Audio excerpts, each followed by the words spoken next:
Hey, it's Yanni Kifle. Today we're going to be talking about the pros and cons of buying a home in an HOA community.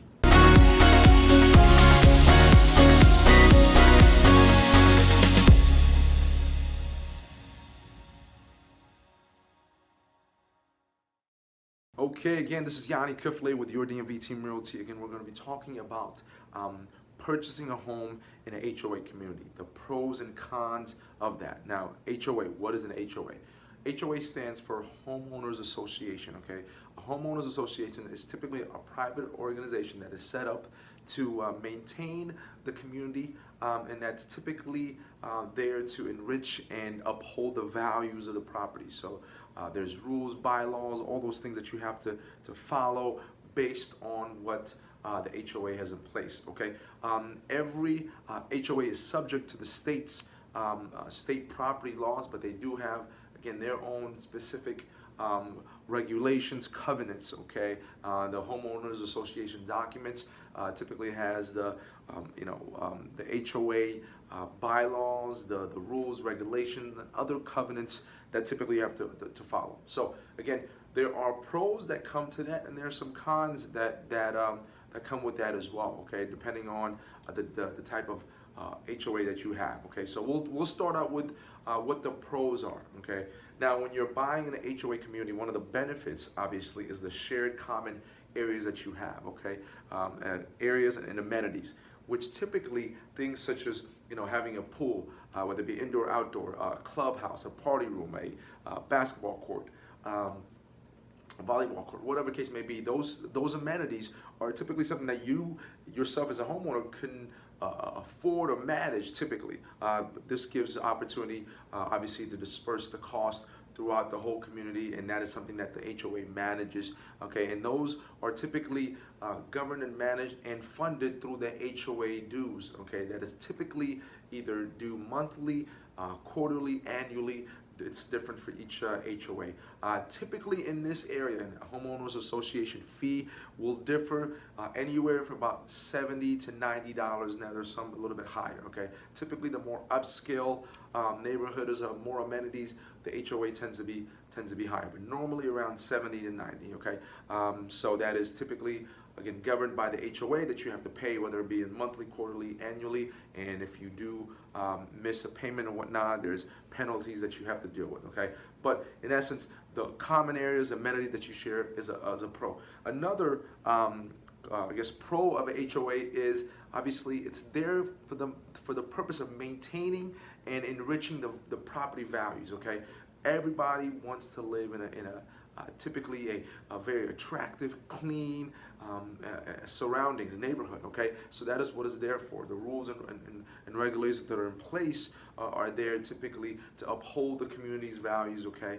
Which obviously will be a benefit to you in your own living arrangements, or when you go to sell, or when you go to buy the property. You want an area that people will love coming in, okay? So that's something that's there's a balance of it, and I guess that goes into more of the cons and whatnot as well. So when we're talking about the cons, obviously there are those rules that are in place to enrich the value, okay? But again, that comes at a cost in the sense of you are told in a sense what to do sometimes, okay? You're gonna have regulations and restrictions on typically things such as what color that you can paint your door, your house, your fence. You're gonna have regulations on obviously how high your grass is and needs to be with a certain limit. You're gonna have regulations on, this is important, what kind of car sometimes you can park in your driveway or on the street in the community, okay? Typically sometimes there's HOAs that do not allow commercial vehicles. So those we've seen, people that want to live in a community, but they won't allow, if that buyer drives a taxi or has a construction business, sometimes that's an issue. So those things, whether you can plant or remove trees in your neighborhood or in your area, that is obviously something that you have to that comes with sometimes an HOA. They have regulations about that. So again, that could be a negative for some people, okay? Another con is special assessments. Special assessments is when the community decides, it's voted on that a special project needs to be taken care of. So let's just say the parking lot needs to be repaved or something else, something bigger, or something, a major project in the community, right?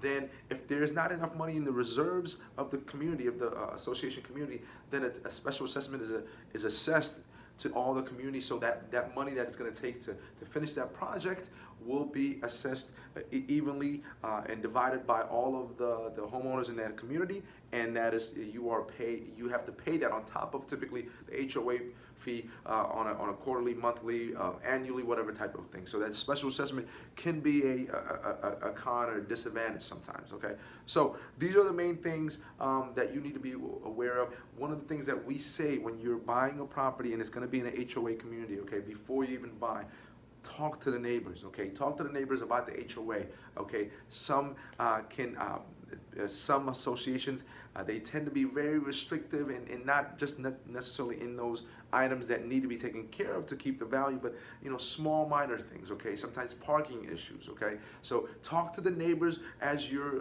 searching for a home, see what they say, get their feedback on the HOA, how is it managed, are they real stickler on different things. Talk to the neighbors, okay? Another thing is maybe be able to sit down on one of the HOA meetings to kind of see how they run their meetings and what the policies are, okay? Or even better yet, sometimes get a copy of the last HOA minutes from the last HOA meeting that they had. So that way you can kind of see what's coming, if there's anything coming, like a special assessment that's going to be coming in the future, anything of that sort. That will kind of help you.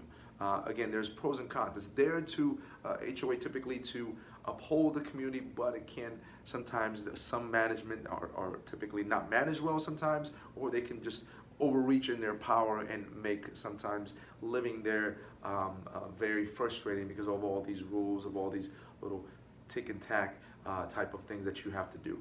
Okay, so you're gonna typically, once you're under contract on a property, you're gonna typically be given a chance to review the HOA documents and rules and regulations, and that is typically once you get under contract, about a week and a half, those will be sent to you and you'll have time. And if within those that time frame that you receive it, you have 72 hours to review those documents, and if you find something that you're not comfortable with, you typically have an option to void the contract and not hold you liable for your EMD or anything of that sort. But you want to get to that way before that process, get a better idea, especially if you have a community that you have in mind.